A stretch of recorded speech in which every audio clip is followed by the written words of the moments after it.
Hi, my name is Dean Ravizza. I am an assistant professor in the Seidel School of Education in the Department of Health and Human Performance at Salisbury University in Maryland. My presentation today was exploring the role of sport and physical activity in the development of war-affected youth in northern Uganda.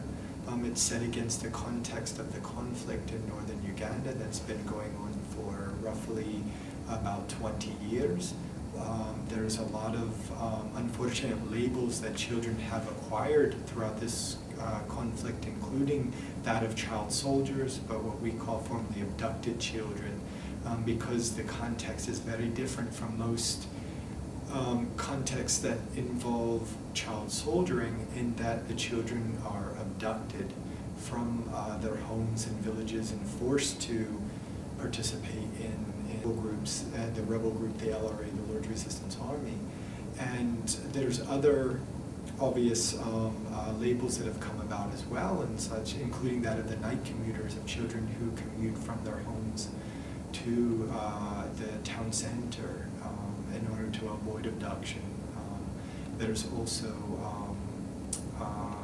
children in internally displaced persons camps, the IDP camps, where nearly anywhere between 1.5 to 2 million, the numbers vary, have been displaced because of the conflict, and in that they have lost a lot of their cultural roles. They have lost a lot of their tradition in participating in traditional activities, not just sport, but also music, dance, storytelling, all these community activities that are very strong and bounded by the culture. There's also unfortunate child mothers that have that are now significant, that have come from the LRA and have come back from the bush, if you will, and now have children as well as a result of being handed over as a wife or a sex slave. There's a whole plethora, if you will, of categories in which children are unfortunately labeled, but they're all definitely war affected and vulnerable youth as well. I was looking at first at the child reception centers, where children often are returned once they escape from this Lord's Resistance Army.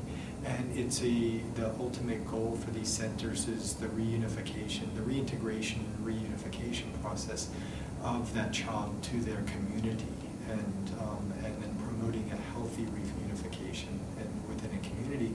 But there's many challenges to it, so I sought to also explore, did sport play a role? Was there any significance of participation in sport and physical activity in this process of reintegration that occurred at the center as part of their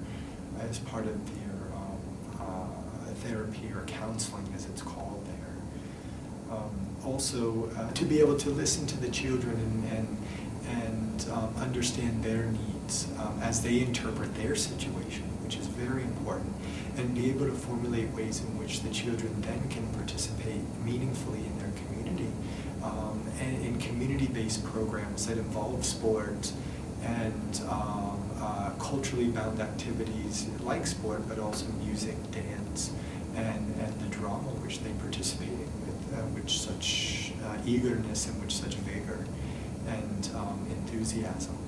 So being able to really understand the children's needs as they interpret it is very important, and help to formulate some ideals and key concepts of community-based programs for the children was really the second part of the presentation as well.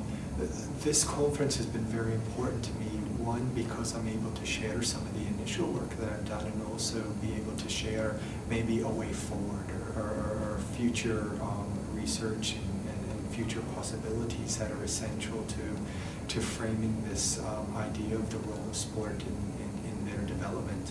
And if indeed it plays a role, and most importantly, what are some of those limitations?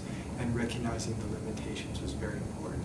So coming here to the conference was very important to me, because it allows us to share our experiences and be able to make meaningful connections with others who share similar experiences, and that can provide us with more insights into what it is we do, what we find what's worth doing.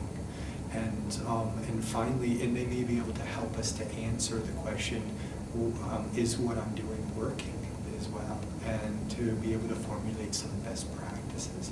Secondly, to come here and exactly that, to be able to network, to be able to have a social network of individuals who participate in research in Africa, whose lives are bound by Africa as well to some extent, either by birth or by research or by academia.